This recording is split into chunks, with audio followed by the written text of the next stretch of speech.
Estamos muy acostumbrados a manejar números, a hacer operaciones con ellos, a usarlos en nuestro día a día, pero si alguien nos pregunta qué es un número, ¿qué le diríamos? ¿Que es algo así como una abstracción de la cantidad?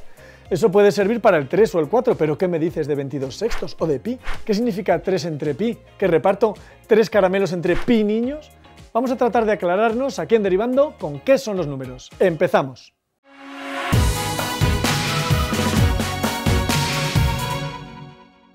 La respuesta corta a la pregunta sobre qué son los números es que hay varias cosas distintas, varios objetos matemáticos para los que usamos la palabra número.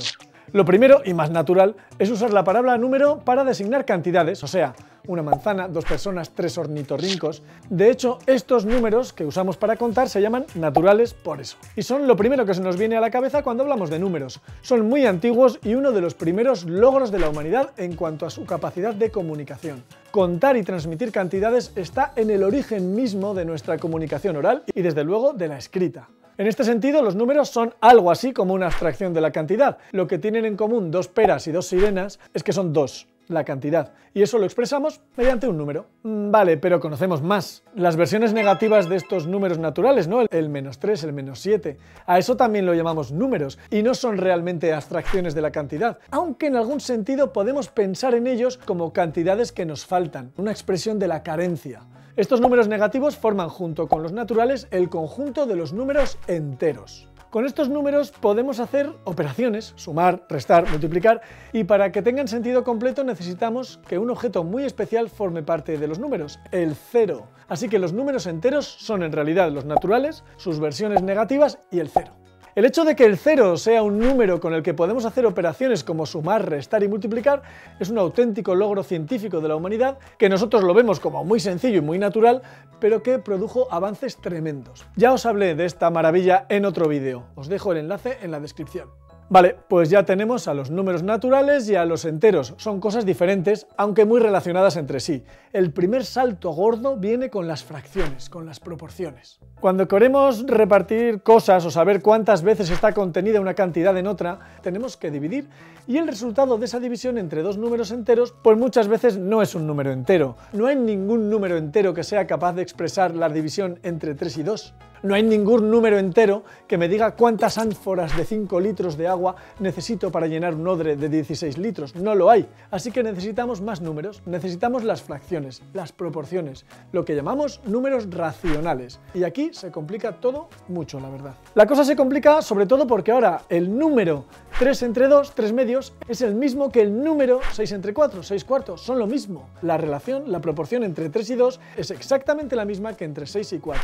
Y la misma que entre 9 y 6, 12, 8, 15 y 10, etc. Hay infinitas formas de expresar esa proporción y todas son equivalentes. Es verdad que hay una especial, que es 3 medios, que es la más compacta de todas. En el cole la llamábamos fracción irreducible. Así que ahora el número que expresa esa proporción es en realidad algo así como el representante o la abstracción de esa proporción, que podemos expresar de infinitas formas usando fracciones. ¿Y esto lo podemos definir matemáticamente bien? Pues sí, claro que sí. Les llamamos números racionales y definimos los números racionales del siguiente modo. Cada número racional es en realidad lo que llamamos una clase de equivalencia, o sea, un conjunto infinito de formas equivalentes de expresar una determinada proporción. Un número racional es una expresión del tipo a partido entre b, donde b es distinto de 0, y esa expresión es equivalente a cualquier número c entre d que cumpla que a por d es igual a b por c. Por ejemplo, el número racional 3 medios representa a todas las expresiones c entre d, tales que 3 por d sea igual a 2 por c, por ejemplo a 15 décimos, porque 3 por 10 es igual a 30, que es 2 por 15. Así que ya veis, la palabra número puede significar una abstracción de una cantidad, como los naturales, o toda una clase infinita de proporciones equivalentes, como en los racionales. Suena raro, pero tiene todo el sentido. Con esta definición que hemos dado, ya podemos sumar números racionales, restarlos, multiplicarlos, incluso dividirlos, y el resultado seguirá siendo un número racional. Esto, desde luego, es una ventaja sobre los enteros. Y además, los enteros los podemos incluir en los racionales. Por ejemplo, el 3 se puede ver como el racional 3 entre 1, y así todos. Los racionales molan mucho, muchísimo, son muy poderosos, tanto que los griegos afirmaban que todo es proporción. Mira si estaban contentos con el invento, que les parecía que cualquier cosa se podía expresar mediante una relación, y estaban happy del todo con estos números racionales, que la verdad es que son una maravilla, pero se equivocaban. hay cosas que no podemos expresar mediante las proporciones. Por ejemplo, cuando tomamos medidas. Hay medidas que no son exactas cuando solo usamos números enteros o incluso racionales para medir.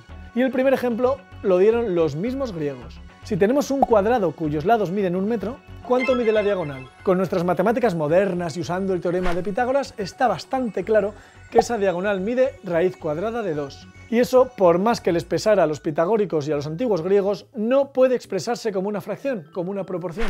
La demostración es bastante sencilla y es todo un clásico. Vamos a demostrar que la raíz cuadrada de 2 no es racional, no hay ninguna fracción que sea igual a la raíz cuadrada de 2 y lo vamos a hacer por reducción al absurdo.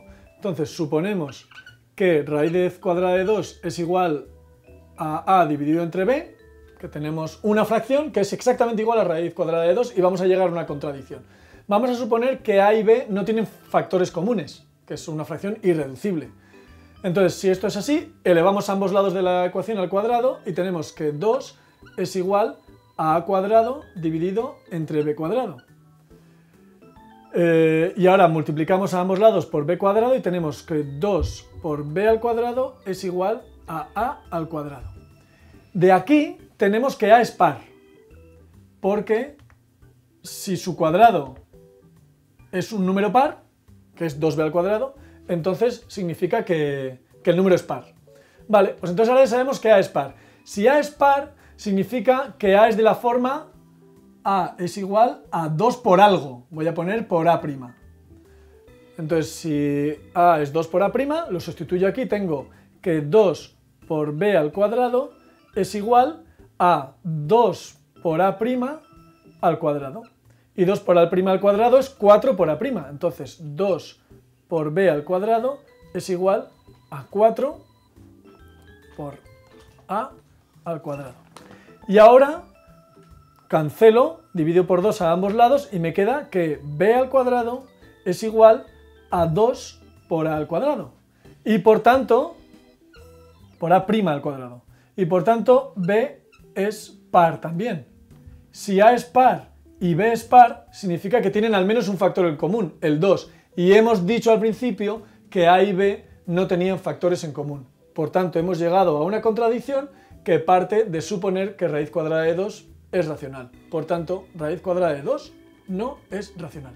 En fin, que parece que tenemos que ampliar los números racionales con otros que nos sirvan para medir estas longitudes que no podemos medir de forma exacta con proporciones. Esos nuevos números se llaman irracionales porque están más allá de los racionales y no son nada fáciles de definir. Al conjunto de los números racionales e irracionales los llamamos números reales y su definición rigurosa no llegó de forma satisfactoria hasta el siglo XIX. O sea, que ya veis que es una cuestión complicada. Si queréis ver una forma rigurosa de definir los números reales, mirad el vídeo que hice en este mismo canal sobre qué son los números reales. Os dejo el enlace en la descripción. Así que bueno, ya veis que los reales le dan todavía un significado más a la palabra número. Entre los números reales tenemos algunos irracionales famosos como pi, e o phi, la razón áurea, además de, por supuesto, todos los racionales y los enteros. Los números reales son fascinantes y tenemos algunas categorías de números reales que han sido y siguen siendo objeto de investigación por cientos de matemáticos. Están los números algebraicos, los números normales, los constructibles, los computables. Todos estos son números reales y en general he de decir que sabemos muy poco sobre la inmensa mayoría de los números reales. Y bueno, pues más o menos estos son los números, los distintos significados que damos a la palabra número. Aunque un momento, es posible que alguien se esté preguntando, ¿y qué pasa con i? La raíz cuadrada de -1, eso es un número complejo, no es real, y para el que usamos también la palabra número. Pues es verdad. Vamos a ver qué son los números complejos. Los complejos se construyen a partir de los reales porque existen ecuaciones sencillas, como x al cuadrado más 1 igual a 0, que no tienen solución en los reales. Es decir, no hay ningún número real que elevado al cuadrado sea igual a -1. Entonces se introdujo esa unidad imaginaria que es la raíz cuadrada de -1 y que Euler llamó i y que soluciona esta situación. A partir de ahí se desarrolló una rama de las más importantes de las matemáticas que se llama análisis complejo y que trata sobre las matemáticas que se pueden hacer cuando en lugar de considerar solo los reales, consideramos números de la forma a más b por i, donde a y b son reales y donde i es la unidad imaginaria. Más allá de los números complejos se han desarrollado otras estructuras como los cuaterniones y los octoniones. Ya veis que al final la pregunta sobre qué es un número no era tan inocente como parecía, pero al menos ahora ya sabéis en qué sentido llamamos número a cosas tan diferentes como 3, 4, pi o 17 tercios. Y espero que estéis conmigo en que la pieza central del concepto matemático moderno de número son los números reales. En mi opinión, uno de los logros matemáticos más potentes de la historia. Por cierto, que se queda una cosita en el tintero, y es la pregunta de si los números existen o no. ¿O qué significa que los números existan? Pero eso, amigos, amigas, tendrá que quedarse para otro vídeo. ¡Hasta la próxima!